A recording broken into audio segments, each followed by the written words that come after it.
Who really wrote the Jack the Ripper letters? Were they genuine messages from a killer or a cruel hoax played on a terrified city? And did these letters help police or help the murderer gain power? In the dark streets of Victorian London, fear didn't only walk in alleys. It arrived by post. Ink became as terrifying as blood. Every letter promised more death. Every signature mocked the law. Newspapers spread panic faster than the killer himself. Some letters changed history forever. Others may have created the legend we still fear today.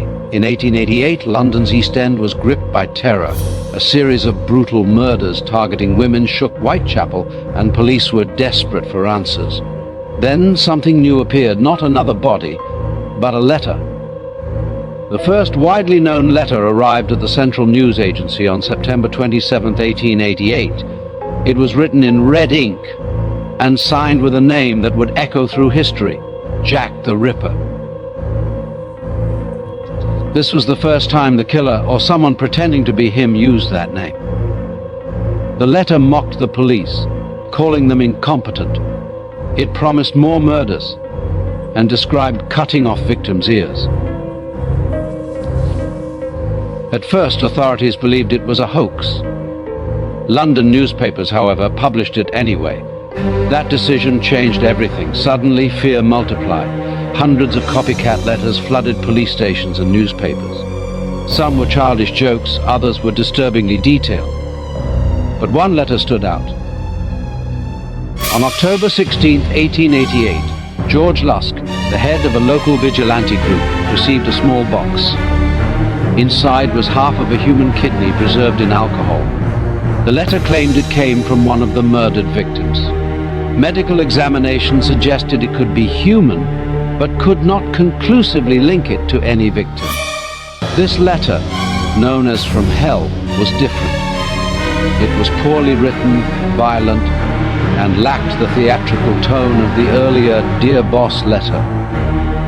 Many historians believe this may be the only letter possibly written by the real killer, though. Certainty remains impossible. Police never proved the authenticity of any letter. Investigations later suggested that the famous Dear Boss letter may have been written by a journalist to keep the story alive in the press. If true, the legend of Jack the Ripper was partly created by media manipulation. Yet the damage was done. The letters gave the killer, or the myth of him, a voice.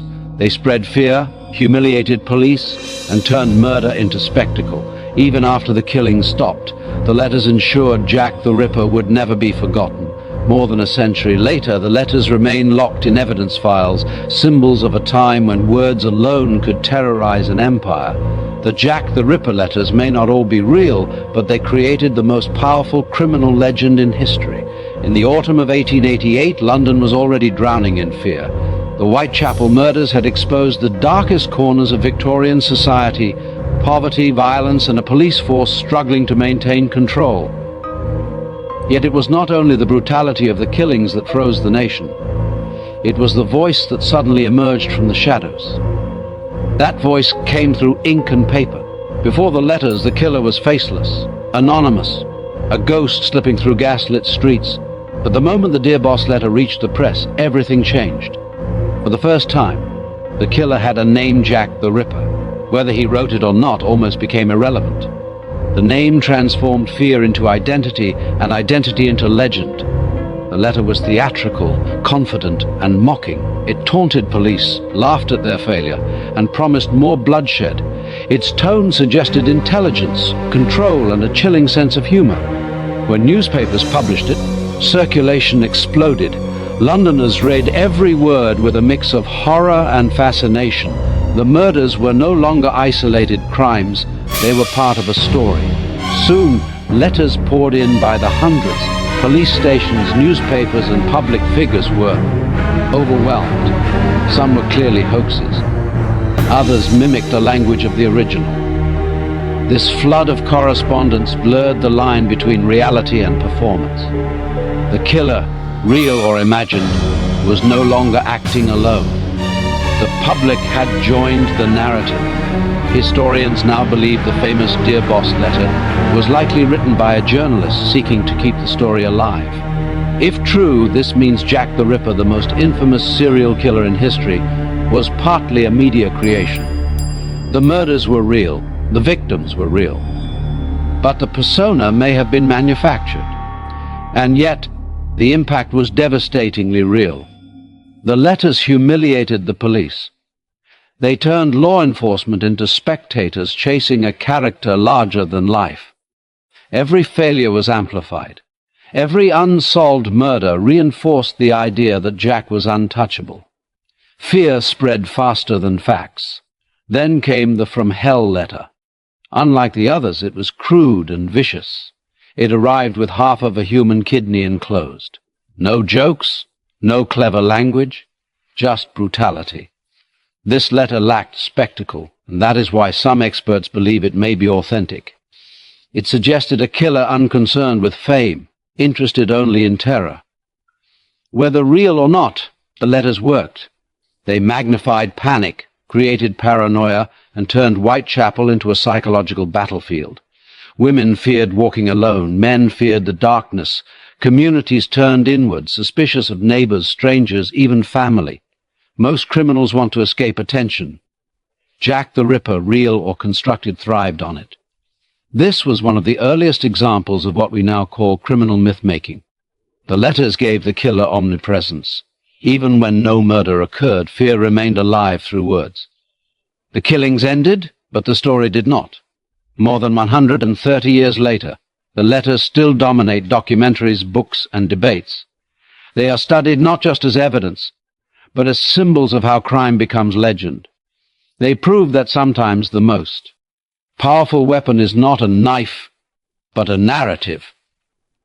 The Jack the Ripper letters remind us of an uncomfortable truth. Fear does not need certainty. It only needs suggestion. And once fear is given a name, it becomes immortal. That is why Jack the Ripper never died in Whitechapel. He survived on paper.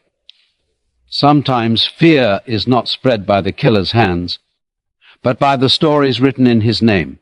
In 1888, London feared knives, dark alleys, and footsteps behind them, but what truly paralyzed the city was imagination.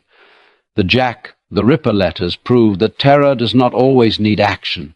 Sometimes words alone are enough. Each letter acted like a psychological weapon. They arrived without warning, turning ordinary days into moments of dread. No one knew where the next message would surface, at a newspaper office, a police station, or a private home. This uncertainty created a constant state of anxiety. Fear was no longer limited to Whitechapel. It traveled through ink, paper, and rumor. The power of these letters was not in what they confirmed, but in what they suggested. They hinted at control. They implied intelligence. They mocked authority. Whether written by the killer or a hoaxer, the letters planted a dangerous idea in the public mind. The murderer was always watching. This perception changed how people behaved. Streets emptied earlier. Doors were locked tighter.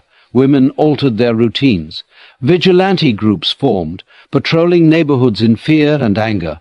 Suspicion grew so intense that innocent men were accused, attacked, or arrested based on nothing more than rumors. Fear reshaped society. The letters also exposed a weakness in human psychology. We crave stories, especially terrifying ones. Newspapers understood this. Every published letter fed public obsession. Headlines grew darker. Language became more dramatic. The killer transformed from a criminal into a character. This is where fear became entertainment. The story of Jack the Ripper blurred into folklore. Even while people were still dying, the letters turned murder into a serial narrative, each note a new episode. The public waited not just for arrests, but for the next message. Fear became addictive. And the police? They lost control of the narrative. Instead of leading the investigation, authorities reacted to letters already consumed by millions. Each taunt made them appear powerless. This emboldened the myth of an unbeatable enemy. Whether the killer was active or not, the idea of him remained unstoppable. Psychologically, this is one of the most important aspects of the Ripper case. The fear did not disappear when murders paused. It lingered. People continued to see danger where none existed. Crimes unrelated to the Ripper were suddenly linked to him.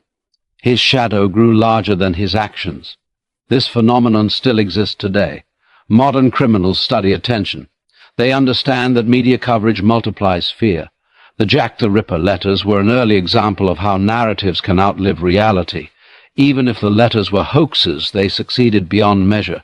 They created permanent terror. The victims of this fear were not only the murdered women. Entire communities suffered, trust eroded, panic replaced reason. And once fear embeds itself deeply enough, truth struggles to survive. More than a century later, we still discuss the letters more than the lives lost.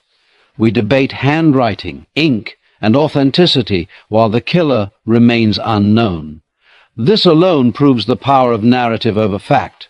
The Jack the Ripper letters taught the world something dangerous, that fear can be manufactured, amplified, and sustained without constant violence.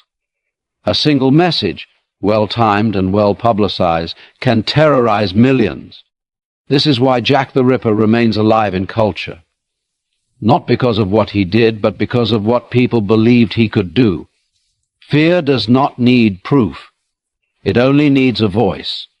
And once fear learns how to speak, it never truly falls silent.